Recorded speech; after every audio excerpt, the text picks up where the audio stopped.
قارئ صاحب میں نے سب سے پہلے تعزیت پیش کیا آپ کے سامنے محترمہ بینظیر بھٹو صاحب کی صاحبہ کی شہادت کے حوالے سے. دوسرا بتائیے گا آج آپ نے آئی ایس پی آر کی پریس کانفرنس سنی, D G I S P R کی پریس کانفرنس اس موقع پر جب مذاکرات کا ماحول بنا ہوا ہے, 2 ادھر پارٹیسپینٹ اس مذاکرات کے اندر پیپلز پارٹی سے بھی ہیں, آپ کو لگتا ہے کہ کوئی گنجائش ہے مذاکرات کی؟ بہت شکریہ جی آپ کا. تعزیت کی محترمہ کی شہادت ہم سب کے لیے, پورے ملک کے اور ہم روشن خیال لوگوں کے لیے, جمہوریت پسندوں کے لیے ایک بہت بڑا نقصان تھا. آج انہی کی یاد میں ہم اکٹھے تھے اور انہی کے عہد کو دہرانے کے لیے, اس کے ساتھ عہد دوبارہ ری ایٹریٹ کرنے کے لیے آپ کا بہت شکریہ تعزیت کرنے پہ.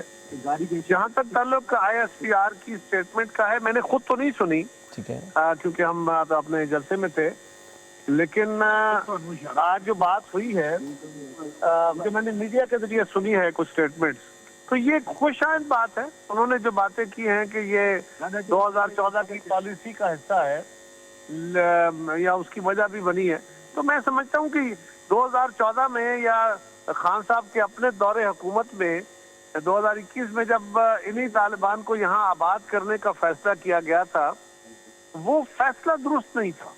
ہم اس فیصلے کے خلاف تھے کہ یہ فیصلہ, اس وقت بھی ہم کہہ رہے تھے کہ یہ فیصلہ پاکستان کے لیے بڑا نقصان دہ ہوگا, اس لیے کہ وہ لوگ جو علمی طور پہ, علمی فکری طور پہ ان کی ساخت اور حیثیت ہی پاکستان کے وجود کے خلاف ہے.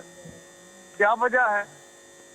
اس وقت افغانستان کے اندر ایک انتہا پسند گورنمنٹ ہے, طالبان کی حکومت ہے, اور وہ نہ جمہوریت مانتے ہیں, نہ ان کو مانتے ہیں, نہ کسی اور چیز کو. وہ اپنے خاص طے شدہ جس کو شریعت کہتے ہیں, اپنی انٹرپریٹڈ, وہ شرعی نظام کے تحت ملک چلانا چاہتے ہیں.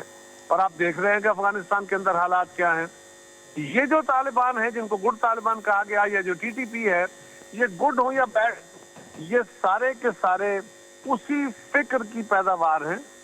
یہ بھی پاکستان کے اندر اسی طرح کے اور ایک ایسا نظام قائم کرنا چاہتے ہیں جو شریعت کے اوپر بیسڈ ہو, جو وہ جس کو وہ شریعت کہیں. اب ایسی سوچ کا کوئی علاج ہے کہ آپ ان کو سیٹل کر لیں, آپ ان سے ڈائلاگ کر کے سیٹل کر لیں. They are born to fight.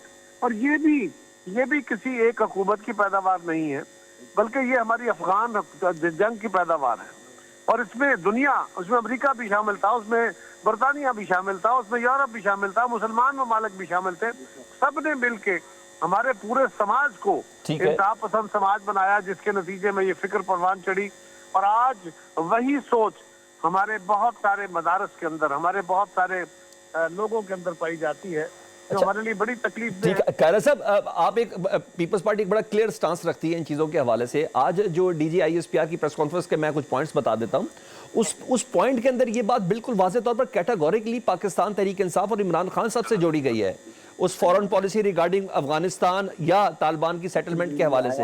تو کیا یہ ممکن ہے کہ آرمی چیف کے بغیر پاکستان اپنی فورن پالیسی میں اتنا آزاد تھا, یا وزیر اعظم کے پاس ہے افغانستان کے ساتھ ریلیشن رکھنے کے تمام اختیارات, کہ ہماری اس وقت کی ملٹری اسٹیبلشمنٹ بھی اتنی ہی انوالو تھی؟ دیکھیے, اس طرح کے فیصلے یقیناً بڑے مشاورتی فیصلے ہوتے ہیں, لیکن یہ اس وقت کا ایک سوال, اگر کوئی یہ کہے کہ عمران خان نے جان کے یہ فیصلہ کیا تھا کہ اس سے پاکستان کا نقصان ہو, تو میرا خیال ہے یہ مناسب نہیں ہوگا. ہاں, عمران خان حکومت کا یہ فیصلہ غلط تھا. اس فیصلے کے نتیجے میں ریزلٹنٹلی پاکستان کا بہت نقصان ہوا. ہم اس وقت بھی سب لوگ کہہ رہے تھے کہ یہ بڑا غلط فیصلہ ہے, آج بھی ہم کہہ رہے ہیں. آج آئی ایس پی آر نے بھی یہ بات کہہ دی ہے, تو میرا خیال ہے اس کو اسی رنگ میں لینا چاہیے کہ اس وقت کی حکومت کا غلط فیصلہ تھا, اور اب ہم اس کے اثرات اور ثمرات سے جان چھڑانے کے لیے اب جو راست ہمت ہے وہ قدم اٹھائیں.